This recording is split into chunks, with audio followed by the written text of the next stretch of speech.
backstage with Samantha Murray, and you've got all your instruments out. Are you going to guys play for us in a bit, or...? I'm quite excited. So this song is called Little of You, and it's on my latest album, which is coming out in March next year. Right.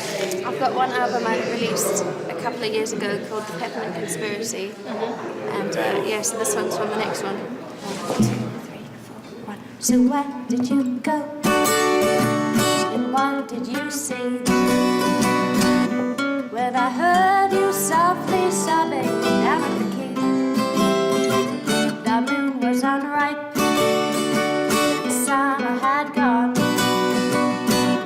and the winter time was tugging at your sleeve. And I take all the love you everywhere I go. And I hate to think I'm lonely.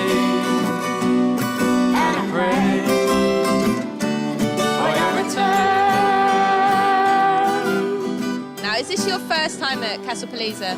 It is, yeah. And what are your opinions of the festival so far? Well, it's great. We've just had such a warm welcome, and it's a really nice size, and yeah. I mean, when we got here, we got to the entrance and we were like, oh wow, it looks really pretty, and this is a nice little entrance area, and then we realised that was it, and we were like, all right, but I quite like it. Because you can just walk from one stage to the other and you don't really miss any of the acts or anything like that. So you're playing on the main stage tomorrow. Yeah. And how do you prepare for like festival shows? Well, luckily we're in a B&B at the moment, but normally we'll be in a tent. So really, so you have to get quite inventive to find like quiet spaces to get ready and kind of.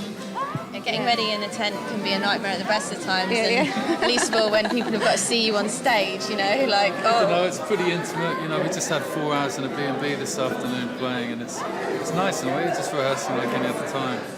So are you big fans of Ireland, or do you like actually I did a little tour here about 3 years ago, and I just loved it, and Henry's been... I've been over once in a camper van here off to Galway and down by Dingle, my namesake, of Henry Dingle, so it's nice to go there. How would you describe your music to our viewers?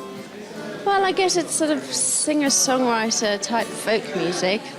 Tomorrow I'm going to be playing with Henry, who we're both solo artists, and we've just started working together. Oh wow! And And so how did that come about?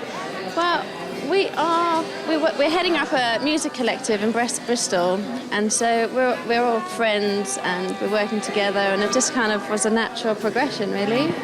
Nice initiative to sort of stop lots of us being on our own writing songs, and we're all sort of forming bands together really now, just playing, supporting each other, singing with each other, giving each other a lot of support. We're all independent artists, none of us are signed to anyone, so yeah, it's a collective that's growing stronger and stronger from just spending a lot of time around each other, live and otherwise. And I hate to think I'm lonely,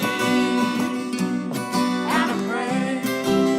I mean, with some of the bigger festivals, they're like, obviously, they can be quite overwhelming, but also they're getting really commercialised, I think. Like, this one feels better, definitely. This is the biggest festival we're playing this year, I'm playing festivals for 150 people, 300 people. Mm-hmm. It's amazing how many of them there are out there, There's loads of commercial festivals, but there's loads of people wanting to do it in a very down-to-earth and just a bit more kind of intimate and less commercial, less sort of billboarded everywhere advertising.